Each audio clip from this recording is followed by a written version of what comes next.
कोशिश कर हल निकलेगा, आज नहीं तो कल निकलेगा, अर्जुन के तीर साथ साथ मरुस्थल से फिर जल निकलेगा। ये कविता ने मुझे हमेशा कड़ी मेहनत करने के लिए प्रेरित किया है। एक युवा को हमेशा यही सिखाया जाता है कि हम सचमुच प्रयास करेंगे तो हम कुछ भी कर सकते हैं।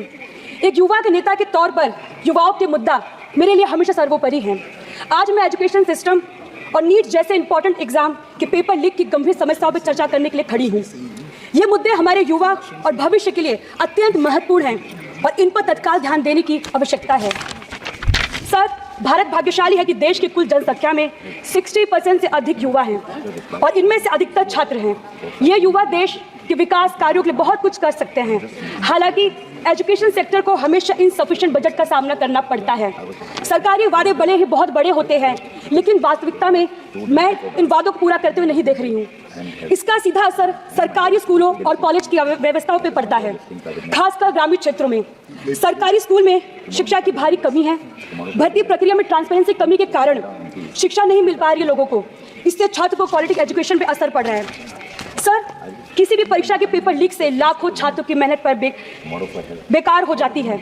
मेरे प्रदेश उत्तर प्रदेश के पुलिस कांस्टेबल परीक्षा 2024 और यूपीपीएससी एआरओ पेपर लीक जैसे उदाहरण दिखाते हैं कि एग्जामिनेशन सिस्टम में गंभीर खामियां हैं। Sir, in this digital age where the world is moving towards technology advancement, our school lack basic technology facilities.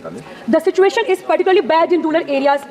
It is imperative to connect students with modern technology so they can compete globally.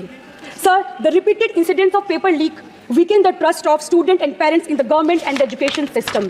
Such incidents indicate the serious flaws in our examination system, which need immediate rectification.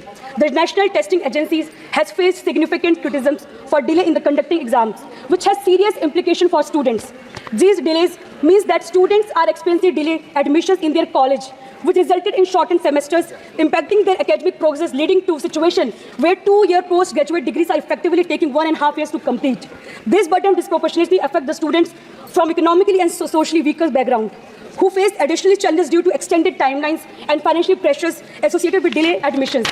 The NTA's inability to conduct exam in a timely manner is not just administrative failure, it is real consequences for the educational trajectories millions of students across the country. Sir, हमें उचित training, routine inspections और modern technology को अपनाने की आवश्यकता है। Paper leak में शामिल लोगों को सख्त सजा देने की ज़रूरत है ताकि ऐसी घटनाएं वापस ना हो। हमारे छात्रों को फॉरेन कंट्री में बेहतर अवसर मिल रहे हैं। हमें अपनी शिक्षा संस्थानों को वर्ल्ड क्लास बनाना होगा ताकि हमारे युवा बाहर ना जाए और यही बेहतरीन सुविधाओं का लाभ उठाएं। अंत में मैं सरकार से आग्रह करती हूँ कि एजुकेशन सिस्टम और एग्जाम के कंडक्ट में सुधार के ठोस से ठोस कदम उठाए जाए, जिससे हमारे स्टूडेंट्स का भविष्य सुरक्षित होगा और देश की प्रगति सुनिश्चित होगी। ये भाजपा सरकार कहती है कि सबका साथ सबका विकास, लेकिन इन्होंने तो केवल अपना विकास किया है। देश की जनता जाग चुकी है।